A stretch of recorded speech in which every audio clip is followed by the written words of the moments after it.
Chicken chicken కర్రీకి కావాల్సిన పదార్థాలు కారము, గరం మసాలా, జీరా పౌడరు, ధనియాల పౌడరు, సాల్ట్, అల్లం వెల్లుల్లి పేస్ట్, పసుపు, ఆనియన్, పచ్చిమిర్చి, టమోటాలు అండ్ చికెన్ నేను మ్యారినేట్ చేసుకొని ఇలా జిప్లాక్లో పెట్టి ఫ్రిడ్జ్లో పెట్టుకుంటాను. ఎప్పుడు కావాలంటే అప్పుడు బయటకు తీసి దాన్ని ప్రిపేర్ చేస్తాను. And oil. నేను చికెన్ కర్రీ చేయడానికి ఫస్టే చికెన్లో అల్లం వెల్లుల్లి పేస్ట్, పసుపు, ఉప్పు అవన్నీ కారం అన్నీ వేసి మ్యారినేట్ చేసి ఫ్రిడ్జ్లో పెట్టుకుంటాను ఒక 1 అవర్ అలా. ఆ తర్వాత కర్రీ చేస్తాను. ఫస్ట్ స్టవ్ మీద ఇలా గిన్నె పెట్టి దాంట్లో ఆయిల్ పోసుకున్నా. ఆయిల్ వేడైన తర్వాత ఫస్ట్ పచ్చిమిరకాయలు వేసి వేయిద్దాము.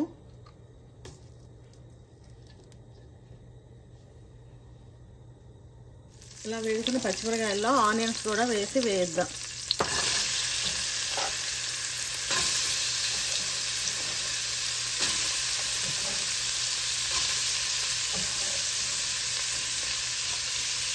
ఆనియన్ కొంచెం త్వరగా వేగాలంటే దానిపైన కొంచెం సాల్ట్ కలుగుదాం.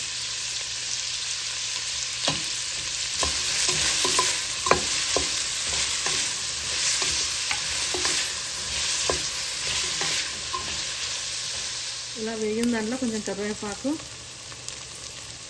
పసుపు వేసి అల్లం వెల్లుల్లి పేస్ట్ వేస్తున్నాను. పచ్చివాసన పోయేదాకా వేద్దాము అల్లం వెల్లుల్లి పేస్ట్ని.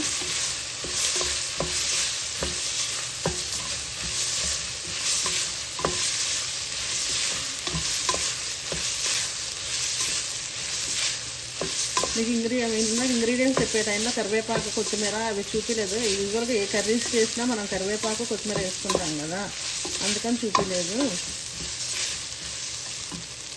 ఇలా అల్లం వెల్లుల్లి పేస్ట్ పచ్చివాసన పోయిన తర్వాత దాంట్లో కొంచెం టమోటాలు వేసి వేద్దాం.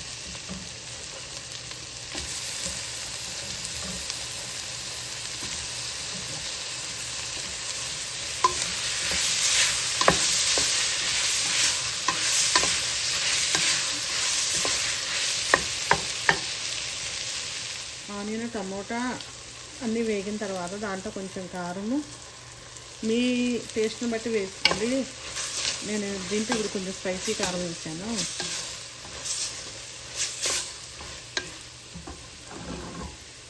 నెక్స్ట్ చికెన్ మ్యారినేట్ చేసిన చికెన్ వేస్తున్నాను.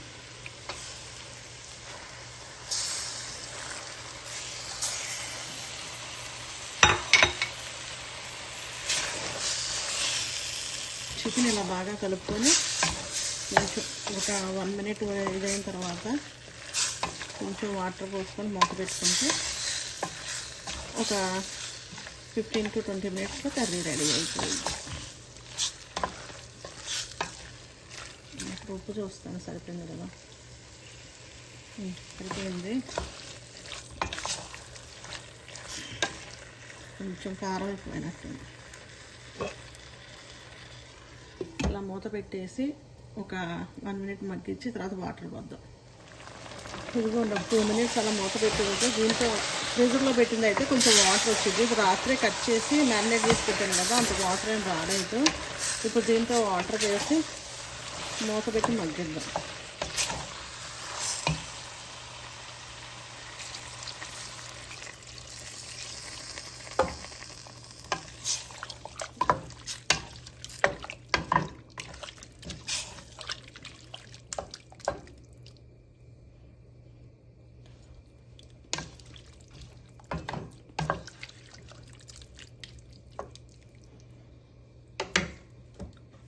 ఇలా మూత పెట్టి స్టవ్ మీడియం ఫ్లేమ్లో పెట్టి ఒక 10 to 15 మినిట్స్ అలా వదిలేద్దాం.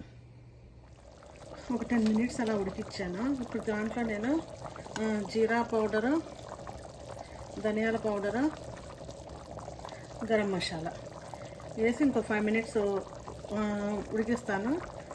ఫైనల్లీ చికెన్ కర్రీ రెడీ అయిపోయిద్ది. మా అమ్మ అయితే దీంట్లో కొబ్బరి కూడా వేసిద్ది, కానీ మా హస్బెండ్కి నచ్చదు, అందుకని నేను వేయట్లేదు.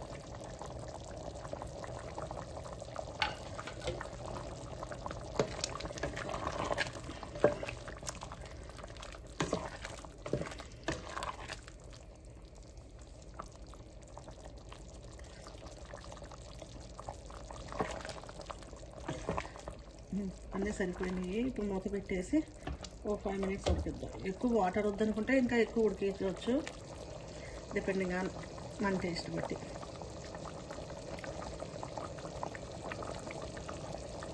ఫైనల్గా చికెన్ కర్రీ రెడీ అయిపోయింది. ఇప్పుడు కొత్తిమీర వేద్దాం, ఫైనల్ టచ్. ఇంకా వాటర్ వద్దనుకుంటే దాన్ని ఎగిరించుకోవచ్చు, బగారా రైస్లోకి, గారెల్లోకి. అలా అయితే ఇలా కొంచెం వాటరీగా ఉంటేనే బాగుంటుంది. కొంచెం వాటర్ అది రైస్లో కలుపుకోవటానికి, గారెను ముంచుకోవటానికి అది బాగుంటుంది. నేను ఇలానే ఆఫ్ చేసేస్తున్నాను.